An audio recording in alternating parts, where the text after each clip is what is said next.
Big boss ಮೂಲಕ ಅನೇಕರು ಬೆಳಕಿಗೆ ಬಂದಿದ್ದಾರೆ. ಆ ನಂತರ ತಮ್ಮಲ್ಲಿನ ಪ್ರತಿಭೆಯಿಂದ ಬೆಳೆದಿದ್ದಾರೆ. ಕೆಲವರು ಕಿರುತೆರೆಯಲ್ಲಿ, ಇನ್ನು ಕೆಲವರು ಚಿತ್ರರಂಗದಲ್ಲಿ ಹೆಸರನ್ನ ಸಂಪಾದಿಸಿದ್ದಾರೆ, ಮಿಂಚಿದ್ದಾರೆ. ಕೇವಲ ಕನ್ನಡದಲ್ಲಿ ಮಾತ್ರವಲ್ಲ, ಬೇರೆ ಬೇರೆ ಭಾಷೆಯಲ್ಲಿ ಕೂಡ ಬಿಗ್ ಬಾಸ್ ಅನೇಕರ ಬದುಕು ಬದಲಿಸಿದೆ.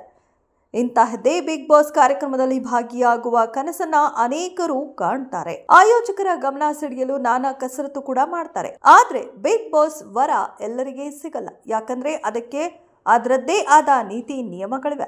ಇನ್ನು ಪ್ರತಿ ವರ್ಷ ಬಿಗ್ ಬಾಸ್ ಶುರುವಾಗುವ ಆಚೀಚೆ ಕೇವಲ ಸೆಲೆಬ್ರಿಟಿಗಳಿಗೆ ಮಾತ್ರವಲ್ಲ, ಜನಸಾಮಾನ್ಯರಿಗೆ ಕೂಡ ಬಿಗ್ ಬಾಸ್ ಮನೆಯಲ್ಲಿ ಪ್ರವೇಶ ನೀಡಬೇಕೆಂಬ ಕೂಗು ಕೇಳಿ ಬರುತ್ತೆ.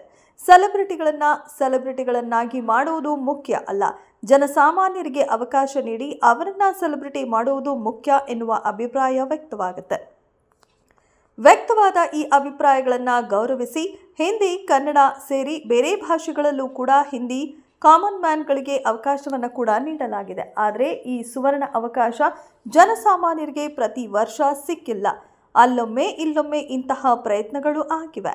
ಈ ಪ್ರಯತ್ನವನ್ನ ಸದ್ಯ ತೆಲುಗು ಬಿಗ್ ಬಾಸ್ನ ಆಯೋಜಕರು ಈ ವರ್ಷ ಮಾಡಲು ಮುಂದಾಗಿದ್ದಾರೆ.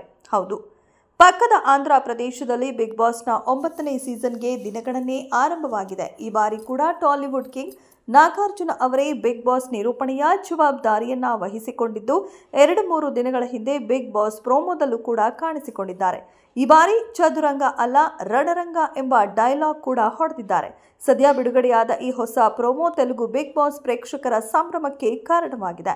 ನಾಗಾರ್ಜುನ ಮತ್ತೆ ಬಿಗ್ ಬಾಸ್ ಮನೆಗೆ ಮರಳಿರುವುದು ಅನೇಕರಿಗೆ ಖುಷಿಯನ್ನ ನೀಡಿದೆ. ಇದರ ನಡುವೆ ಇದೀಗ ಬಿಗ್ ಬಾಸ್ ಕಾರ್ಯಕ್ರಮವನ್ನ ಪ್ರಸಾರ ಮಾಡುತ್ತಿರುವ ಸ್ಟಾರ್ ಮಾ ವಾಹಿನಿ ಹೊಸ ಪ್ರೋಮೋ ಮೂಲಕ ಬಿಗ್ ಬಾಸ್ ಮನೆಗೆ ಬರುವಂತಹ ಕಾಮನ್ ಮ್ಯಾನ್ಗಳಿಗೆ ಆಮಂತ್ರಣವನ್ನ ನೀಡಿದೆ. ಈ ಮೂಲಕ ಸಾಮಾನ್ಯ ಜನರಿಗೆ ಬಿಗ್ ಬಾಸ್ ಬಾಗಿಲನ್ನ ತೆರೆದಿದೆ.